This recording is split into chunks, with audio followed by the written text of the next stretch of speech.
What's up, my producer friends? Another monster here, another monsterproductions.com. Welcome back to another video. Today I want to talk about the importance of metering. Metering is one of those things that I know a lot of you are overlooking, because I did for a very long time. Whether you're just making beats or you're an aspiring EDM producer or anything in between, this video is going to be very helpful for you if you're not really utilizing metering properly. So what I want to do in this video is show you two free plugins, which I'm going to leave a link in the description of this video for you guys to download these, and then we're going to cover sort of the ins and outs of what these plugins do.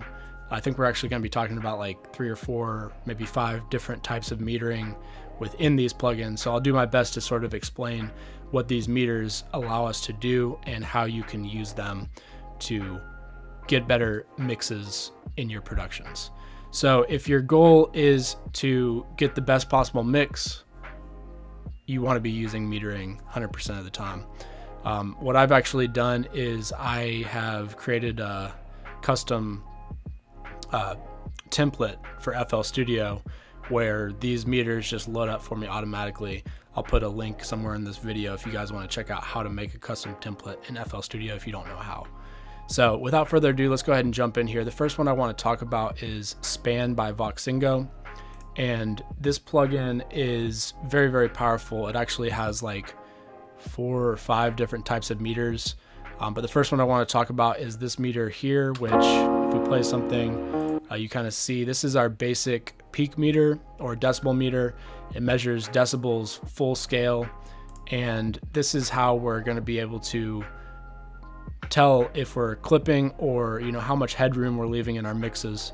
If you guys aren't really familiar with headroom and gain staging, I'll leave a link in the description of this video, or a link somewhere will pop up and you guys can check out a video that I've made about that. So another cool thing that this plugin does is it has our spectrum analyzer here, which basically this is showing us our frequency range from 20 Hertz all the way up to 20,000 Hertz.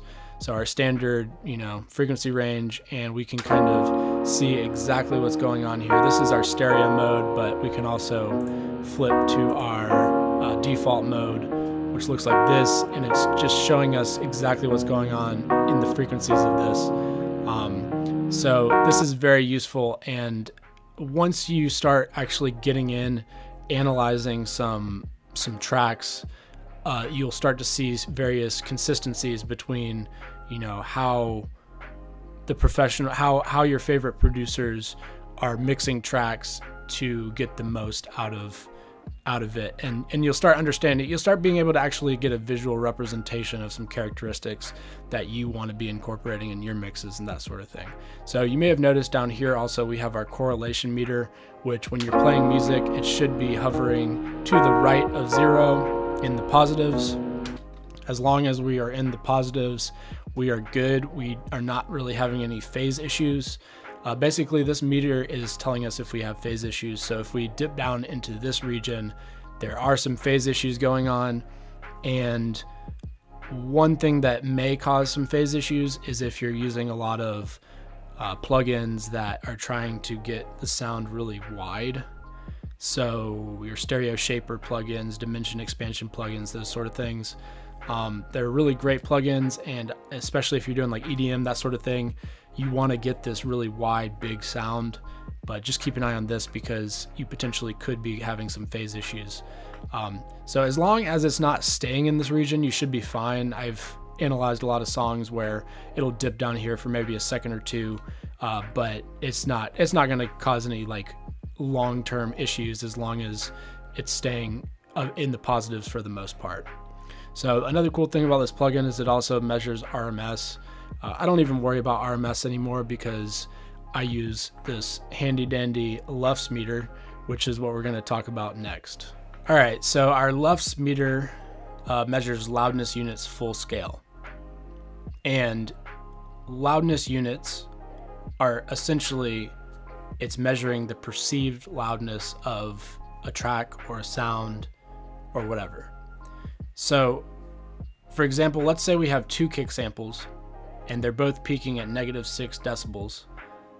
it's possible that one of those kick samples is actually going to sound louder than the other one, even though they're both reading the same on our peak meter.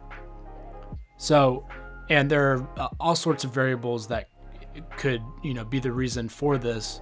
And there are actually ways where we can make something sound louder than it actually is: compression, saturation, various other processes.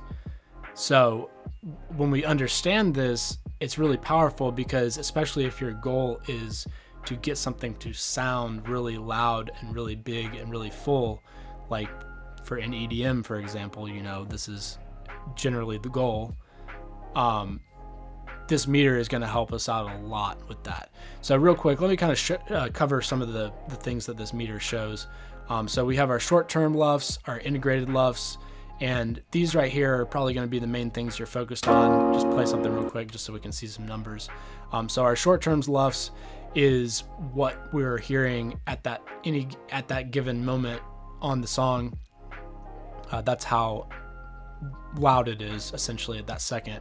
Integrated LUFS is, if we were to analyze the entire track, it would come up with an integrated number of how loud it's like the average or the mean of how loud that track is.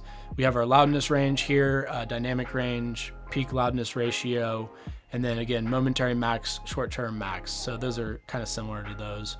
And then we also have our true peak max down here.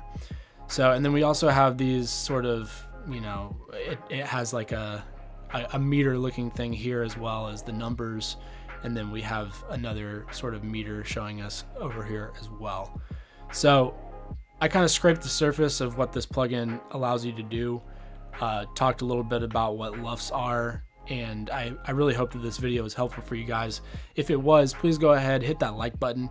If you're new to the channel, consider subscribing. Don't forget to hit the bell notification, and let me know, if you have any questions about any of the stuff that I covered. I didn't want to make this video too long, but leave that in a comment down below for me, and I will do my best to answer any questions that you guys may have. So until next time, guys, I will see you in the next video.